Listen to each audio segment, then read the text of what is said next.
Letter 3. My dear Wormwood, I am very pleased by what you tell me about this man's relations with his mother. But you must press your advantage. The enemy will be working from the center outwards, gradually bringing more and more of the patient's conduct under the new standard, and may reach his behavior to the old lady at any moment. You want to get in first. Keep in close touch with our colleague Glubose, who is in charge of the mother, and build up between you and that house a good, settled habit of mutual annoyance, daily pinpricks. The following methods are useful. 1. Keep his mind on the inner life. He thinks his conversion is something inside him, and his attention is therefore chiefly turned at present to the states of his own mind, or rather to that very expurgated version of him, which is all you should allow him to see. Encourage this. Keep his mind off the most elementary duties by directing it to the most advanced and spiritual ones. Aggravate that most useful human characteristic, the horror and neglect of the obvious. You must bring him to a condition in which he can practice self-examination for an hour without discovering any of those facts about himself which are perfectly clear to anyone who has ever lived in the same house with him or worked in the same office. 2. It is no doubt impossible to prevent his praying for his mother, but we have means of rendering the prayers innocuous. Make sure that they are always very spiritual, that he is always concerned with the state of her soul and never with her rheumatism. 2 advantages will follow.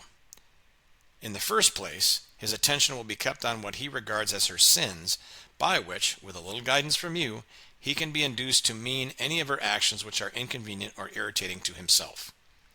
Thus, you can keep rubbing the wounds of the day a little sorer even while he is on his knees. The operation is not at all difficult, and you will find it very entertaining. In the second place, since his ideas about her soul will be very crude and often erroneous, he will, in some degree, be praying for an imaginary person, and it will be your task to make sure that imaginary person daily less and less like the real mother, the sharp-tongued old lady at the breakfast table. In time, you may get the cleavage so wide that no thought of feeling from his prayers for the imagined mother will ever flow over into his treatment of the real one. I have had patients of my own so well in hand that they could be turned at a moment's notice from impassioned prayer for a wife's or son's soul to beating or insulting the real wife or son without a qualm. 3. When 2 humans have lived together for many years, it usually happens that each one has tones of voice or expressions of face which are almost unendurably irritating to the other. Work on that. Bring fully into the consciousness of your patient that particular lift of his mother's eyebrows which you learned to dislike in the nursery, and let him think how much he dislikes it. Let him assume that she knows how annoying it is and does it to annoy.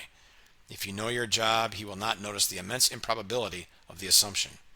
And of course, never let him suspect that he has tones and looks which similarly annoy her. As he cannot see or hear himself, this is easily managed.